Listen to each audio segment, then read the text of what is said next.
മണ്ഡലങ്ങളുമായി ബന്ധപ്പെട്ട വിശകലനങ്ങളിലേക്ക് ഒന്ന് പോകണം. എം.എസ്. അനീഷ് കുമാർ കൂടി നമ്മോടൊപ്പം ചേരുന്നുണ്ട്. അനീഷ്, നമ്മൾ ഇന്നലെയും മിനിയാന്നുമൊക്കെയായി വടകരയും കണ്ണൂരുമൊക്കെ ആയിരുന്നു. ഇപ്പോൾ മാഷിന്റെ ടീച്ചറിന്റെ ഹസ്ബൻഡ് പങ്കുവച്ച പ്രധാനപ്പെട്ട കാര്യം വലിയ വിജയപ്രതീക്ഷയാണ്. കാരണം ടീച്ചറിനെ പോലൊരാളെ പ്ലേസ് ചെയ്യുമ്പോൾ സ്വാഭാവികമായി വിജയത്തിൽ കുറഞ്ഞൊന്നും CPM ലക്ഷ്യം വെക്കുന്നുമില്ല. പക്ഷെ മറുവശത്ത് നമുക്കറിയാം ഷാഫി പറമ്പിലിനെ പോലെ വലിയൊരു പോരാളി വടകര മണ്ഡലത്തിൽ മത്സരിക്കുന്നുണ്ട്. ഷാഫിയും നല്ല ക്രൗഡ് പുള്ളറാണ്. വോട്ടുകൾ വളരെ കൃത്യമായി തന്നെ ക്യാപ്ചർ ചെയ്യാൻ എല്ലാ തരത്തിലുള്ള കഴിവുമുള്ള ഒരാളാണ്. കോൺഗ്രസ് പ്രവർത്തകരുടെ പ്രിയപ്പെട്ട നേതാവാണ്. ഷാഫിയും വലിയ തോതിൽ മത്സര രംഗത്തുണ്ട് എന്നുള്ളതാണ്. എന്താണ് നമ്മൾ വടകരയിലെ ഇതുവരെയുള്ള ചിത്രത്തിൽ നിന്ന് പ്രതീക്ഷിക്കേണ്ടത് അനീഷ്?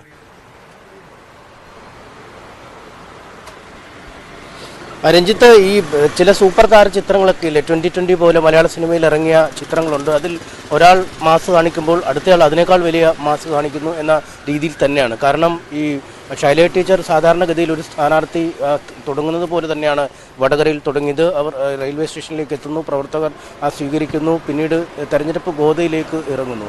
എന്നാൽ പിന്നീട് കെ മുരളീധരൻ എന്ന സ്ഥാനാർത്ഥി മാറുകയും ഷാഫി പറമ്പിൽ എന്ന യുവരക്തം ഈ വടകരയിലേക്ക് പാലക്കാട്ട് നിന്നും വരികയും ചെയ്തു. ഈ ഷാഫി പറമ്പിലിൻ്റെ വരവ് തന്നെ അവിസ്മരണീയമായിരുന്നു. കാരണം ആയിരക്കണക്കിന് ആളുകൾ ഈ വടകര പട്ടണത്തിൽ തടിച്ചുകൂടുകയും മണിക്കൂറുകളോളം അവിടുത്തെ ഗതാഗതം പോലും സ്തംഭിക്കുന്ന അവസ്ഥയിലേക്ക് കാര്യങ്ങൾ എത്തുകയും ചെയ്തു. പെട്ടെന്ന് തന്നെ ഇടത് ക്യാമ്പ് ഒന്ന് അമ്പരന്നു, സത്യം പറഞ്ഞാൽ. കാരണം അവർ പ്രതീക്ഷിക്കാത്ത രീതിയിലുള്ള വലിയ ഒരു സ്വീകരണം ഷാഫിക്ക് ലഭിക്കുന്നു. ഷാഫി പോകുന്ന ഇടങ്ങളിലും വലിയൊരു ആൾക്കൂട്ടം വരുന്നു. അതുവരെ ഈ LDF സ്ഥാനാർത്ഥി നേരിട്ട് വോട്ടർമാരെ കണ്ട് വോട്ട് തേടുന്നതടക്കമുള്ള നടപടിക്രമങ്ങളൊക്കെ ആണെങ്കിൽ ഈ ശൈല ടീച്ചറുടെ ഗിയറും അല്പം മാറ്റി മുന്നോട്ട് പോകുന്നതാണ് കണ്ടത്. പിന്നീട് നമുക്ക് കാണാൻ കഴിഞ്ഞത് കേരളത്തിൽ ഒരു മണ്ഡലത്തിലും കാണാൻ കഴിയാത്ത തരത്തിലുള്ള ജനക്കൂട്ടത്തെ ഇളക്കി മറിച്ചുള്ള ഒരു പ്രചരണ രീതി തന്നെയാണ്. ഇന്നലെ ഇപ്പോൾ നിങ്ങൾ നിൽക്കുന്ന ശൈല ടീച്ചറിൻ്റെ വീട്ടിലാണെങ്കിലും അവർക്ക് എത്താൻ കഴിയാതെ വന്നത് പോലും ഇന്നലെ നാദാപുരത്ത് വലിയ നൈറ്റ് മാർച്ചായിരുന്നു. ഏതാണ്ട് 1000 പങ്കെടുക്കുന്ന പടുകൂറ്റൻ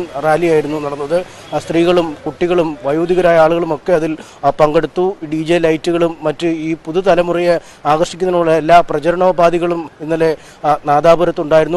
നാദാപുരത്തെ ആ മാർച്ച്, നൈറ്റ് മാർച്ച് കഴിഞ്ഞപ്പോൾ തന്നെ ഏറെ സമയമായി പന്തമൊക്കെ കൊളുത്തി കേന്ദ്രവിരുദ്ധ മുദ്രാവാക്യങ്ങളൊക്കെ മുഴക്കിയാണ് ഈ ആളുകൾ പങ്കെടുക്കുന്നത്. അതായത് രണ്ടുപേരും തമ്മിൽ കട്ടയ്ക്ക് മുന്നോട്ട് പോകുന്ന കാഴ്ച. കാരണം ഷാഫി ആദ്യത്തെ പ്രചാരണത്തിന് 2000 പേര് ഇറക്കിയാൽ ശൈല ടീച്ചർ 4000 പേരെ ഇറക്കുന്ന രീതിയിലേക്ക് മാറുന്നു.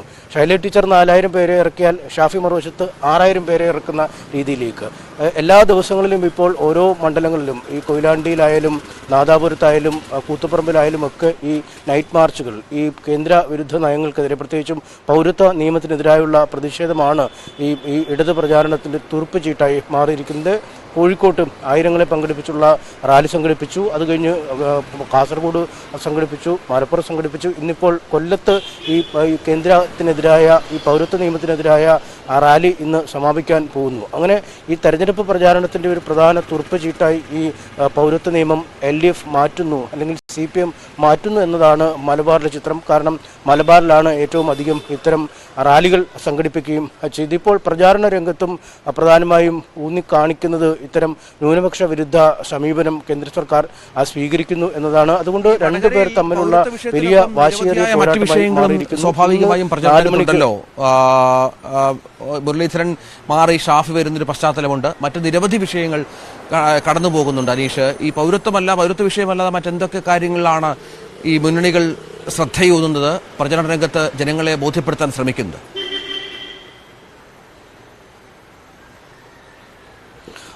LDF ക്യാമ്പിനെ സംബന്ധിച്ചിടത്തോളം അവർ കേന്ദ്ര സർക്കാരിൻ്റെ ജനദ്രോഹ നയങ്ങൾക്കെതിരെയുള്ള പോരാട്ടം എന്ന രീതിയിലാണ് വടകരയിലെ പോരാട്ടത്തിനെ കാണുന്നത്. പ്രത്യേകിച്ചും കഴിഞ്ഞ തവണ രാഹുൽ ഗാന്ധി വയനാട്ടിൽ മണ്ഡലത്തിൽ മത്സരിച്ചപ്പോൾ കേരളമാകെ ഒരു തരംഗമുണ്ടായി.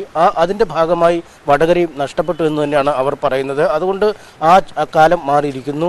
കേന്ദ്രത്തിൽ കോൺഗ്രസിനായ ഒരു ഭരണ മുന്നണി ഉണ്ടാക്കാൻ, അല്ലെങ്കിൽ ഒരു ഭരണകൂടം ഉണ്ടാക്കാൻ കഴിയാത്ത അവസ്ഥയിൽ പ്രാദേശിക രാഷ്ട്രീയ പാർട്ടികൾ തെരഞ്ഞെടുപ്പിൽ മികച്ച പ്രകടനം കാഴ്ചവെച്ചാൽ മാത്രമേ ഒരു സർക്കാർ രൂപീകരിക്കുന്ന തരത്തിലേക്ക് പോകാൻ കഴിയുള്ളൂ. അതുകൊണ്ട് കോൺഗ്രസിനൊപ്പം തന്നെ നിർണായകമായ പങ്ക് ഇത്തവണ കേരളത്തിൽ നിന്നും CPM-നും ഉണ്ട് എന്ന് തന്നെയാണ് അവർ വോട്ടർമാരോട് പറയുന്നത്. അതുകൊണ്ട് അതാണ് അവരുടെ പ്രചാരണത്തിൻ്റെ പ്രധാന ആണിക്കല്ല്. പക്ഷേ UDF ക്യാമ്പിനെ സംബന്ധിച്ചിടത്തോളം വടകരയിൽ അവർ എപ്പോഴും ഉപയോഗിക്കുന്നതിൽ ആദ്യ വിഷയമായി നിൽക്കുന്നത് TP ചന്ദ്രശേഖരൻ്റെ വധം തന്നെയാണ്. കാരണം കഴിഞ്ഞ കുറേ തെരഞ്ഞെടുപ്പുകളിലായി ഈ TP വധത്തിൻ്റെ ഒരു ആഘാതത്തിൽ നിന്നും കരകയറാൻ ഇപ്പോഴും CPM-ന് കഴിഞ്ഞിട്ടില്ല എന്നതാണ് വസ്തുത. KK രമ MLA ആവുന്നു, മുല്ലപ്പള്ളി അടക്കമുള്ള ആളുകൾ തുടർച്ചയായിട്ട് ജയിക്കുന്ന അവസ്ഥയിലേക്ക് എത്തുന്നു. കഴിഞ്ഞ തവണ K മുരളീധരൻ വീണ്ടും മണ്ഡലത്തിൽ ആധിപത്യം കാണിക്കുന്നു, അതും വമ്പം ഭൂരിപക്ഷത്തോടെ വിജയിക്കുന്ന ഒരു സാഹചര്യമുണ്ട്. അതുകൊണ്ട് TP വധമാണ് ഏറ്റവും പ്രധാന പ്രചരണായുധമായി ഇപ്പോഴും വടകരയിൽ UDF ക്യാമ്പ് ഉപയോഗിക്കുന്നത്. ഒപ്പം സംസ്ഥാന സർക്കാരിൻ്റെ ജനദ്രോഹ നയങ്ങൾ, പ്രത്യേകിച്ചും ഈ പെൻഷൻ ലഭിക്കാതെ പോയ വിഷയങ്ങൾ, ഒപ്പം ഈ സപ്ലൈകോയുടെ ഔട്ട്ലെറ്റുകളിൽ ചെന്നാൽ അല്ലെങ്കിൽ മാവേലി സ്റ്റോറുകളിൽ ചെന്നാൽ സബ്സിഡി നിരക്കിലുള്ള സാധനങ്ങൾ കിട്ടാത്ത സാഹചര്യം, ഈ പൂക്കോട്ട് വെറ്റിനറി കോളേജിൽ മരിച്ച സിദ്ധാർത്ഥിൻ്റെ മരണം, കാരണം ഇത്തരം മരണങ്ങൾ ഇപ്പോഴും തുടരുന്നു. ഈ TP ചന്ദ്രശേഖരൻ വധം മാത്രമല്ല, ഈ എതിരാളികളെ അടിച്ചൊതുക്കുന്ന അല്ലെങ്കിൽ എതിരാളിക്ക് മേൽ കായികമായി ആധിപത്യം ഉറപ്പിക്കാനുള്ള CPM ശ്രമം ഇപ്പോഴും തുടരുന്നു എന്ന ഒരു പ്രചാരണ പരിപാടിയുടെ ഭാഗമായി തന്നെയാണ് ഇവർ കാണുന്നത്. അതുകൊണ്ട് കേന്ദ്ര സംസ്ഥാന സർക്കാരുകളുടെ ജനദ്രോഹ നയങ്ങൾ ഒരുപോലെ തുറന്നു കാട്ടി വോട്ട് പിടിക്കാൻ തങ്ങൾ പോകുന്നു എന്നാണ് കോൺഗ്രസ് പറയുന്നത്. കാരണം നിർണായകമായൊരു പങ്ക്